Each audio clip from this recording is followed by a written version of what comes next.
안녕하세요. 작은 변화입니다. 올해를 돌아보니 약 60여 건의 책을 도서관에서 빌렸었고 120여 건의 책을 구입했었습니다. 대충 세어보니 훑어보거나 완독하거나 해서 어쨌거나 읽은 책은 이 중 100여 건 정도 되는 것 같습니다. 리스트를 쭉 보다가 먼저 도서관에서 빌려봤던 책 중 다시 보고 싶은 책 3권, 구입했던 책 중에서 올해의 책 8권, 그리고 올해 아더벌에서 들었던 콘텐츠 중에 가장 좋았던 책을 1권 선정했습니다. 도서관에서 빌려봤던 책 중 다시 보고 싶은 책 3권은 첫째, 심플라이프. 둘째, 좋은 감각은 필요합니다. 셋째, 창조적 행위 존재의 방식입니다.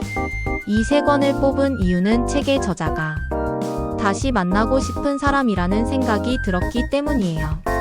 그들의 이야기와 생활 방식에 공감했고 담고 싶기에 다시 도서관에서 다시 보고 싶은 책으로 선정했습니다. 다음은 구입한 책 중 올해의 책 8권입니다. 여러 좋은 책들을 많이 만났지만 그 중에서 가장 새롭고 신선한 자극을 주었던 책으로 골랐습니다. 첫째, 불안세대. 이 책을 읽으면서 스마트폰, SNS가 아이들에게 미치는 영향에 대해 알게 되어 많은 충격을 받았고, 아이의 독립성을 존중하고 타고난 발견 모드를 잃지 않게 키우는 것이 중요하다는 것을 일깨울 수 있었습니다. 둘째, 가치 있는 삶. 이 책은 기존의 상념과는 다른 이야기를 하고 있어서 재밌게 읽었습니다. 삶에서 벌어지는 많은 것들에 대한 새로운 관점을 얻을 수 있었습니다. 자기답게 사는 것에 새로운 관점과 사유가 필요하신 분께 추천드립니다. 셋째, 오픈 포커스 브레인. 이 책은 스트레스 관리에 큰 도움이 된 책입니다. 답이 없다고 여길 때마다 내가 시야가 좁아진 것을 깨닫고 빠져나올 수 있는 힘을 갖게 해주었습니다. 책에서 가장 놀라웠던 것은 오픈 포커스 훈련을 통해 뇌파를 조정할 수 있다는 것입니다. 앞으로도 많은 수련이 필요하겠지만 올해 알게 된 가장 신박한 스트레스 관리법이었기에 이 책을 선정하였습니다. 넷째, 사랑사용법. 이 책은 영성 관련된 책입니다. 이런 분야의 책은 기존에 많이 읽지 않았었는데 이 책을 만나고 제 안의 에고를 내려놓는데 많은 도움이 되었습니다. 사랑에 관해 영감이나 깨달음이 필요하신 분들께 강력 추천하고 싶습니다.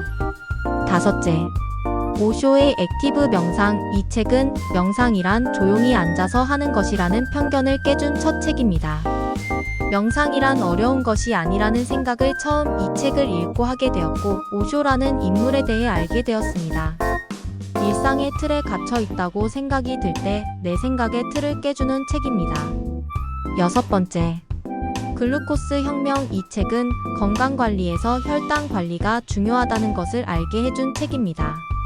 그 전까지는 혈당에 대해서 전혀 인지하지 못했고 왜 아침마다 이렇게 간식을 먹어도 배고픈 것인지 몰랐는데 그 이유를 이 책을 읽고 알게 되었습니다. 식단의 중요성에 대해서 알게 되었고 건강관리의 근간이 되었습니다. 아직도 단 것은 못 끊었지만 예전보다는 줄이는데 도움이 되었어요. 건강관리에 관심이 있다면 꼭 추천드립니다. 일곱 번째, 오늘 아침은 우울하지 않았습니다. 이 책은 감정에 대한 패러다임의 전환을 바꿔준 책입니다.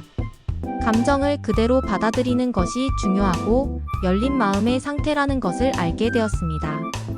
사람을 이해하거나 자신의 감정을 이해하고픈 분들께는 꼭꼭 추천드리고 싶은 인생책입니다. 여덟 번째, 어두운 숲길을 단테와 함께 걸었다. 이 책은 거짓 자아를 버리고 진실된 자아로 살아가는데 도움이 된 책입니다. 진실된 자아와 부조화가 있을 때의 부작용에 대해 알게 되었고, 저자의 사례를 보면서 진실된 여정을 가는데 많은 용기를 얻게 되었습니다. 이 책에서 말하는 어두운 과오의 숲에서 빠져나와 진정 나로서 살고픈 분들께 많은 도움이 될 책입니다. 다음은 올해가 가기 전에 추천하고 싶은 책입니다. 이 책은 새로운 새해를 맞이하면서 읽어도 좋을 책으로 보입니다. 조벽 최성애 작가의 성장할 수 있는 용기입니다. 책 제목은 성장과 관련된 책인 것처럼 보이지만 책 내용은 성장하면서도 진정으로 행복할 수 있는 여러 지식과 지혜에 관해 이야기합니다. 이 책을 읽고 나면 따스하고 지혜로운 어른을 만난 많은 대화를 나눈 듯한 느낌이 듭니다. 다음으로 제가 오더블에서 들었던 오디오북 중 가장 좋았던 콘텐츠를 소개하려고 합니다. 그중 한 가지만 꼽자면 수잔 케인의 A Quiet Life in 7 Steps입니다. 이 책은 제가 수잔 케인의 팬이 되게끔 만든 책이었습니다. 이 책을 듣고 바로 수잔 케인 유료 구독 서비스에 가입하였습니다. 수잔 케인의 다른 유명한 책들은 잘 눈에 안 들어오던데 이 오디오북은 이야기며 수잔 케인의 목소리며 모든 것들이 제 마음을 울렸습니다. 내용이 좋아서 여러 번 반복해서 들었고 영어 공부로도 좋을 콘텐츠입니다. 내향인이거나 고요한 삶을 추구하시는 분이라면 강추드립니다. 내향인이라면 고민이 될 법한 많은 사례와 해결책이 아름답게 구성되어 있습니다. 지금까지 올해의 책에 대해 이야기해봤는데요. 어떠셨는지 궁금하네요. 내년에도 또 많은 책들과 함께 하겠습니다. 새해 복 많이 받으세요. 감사합니다.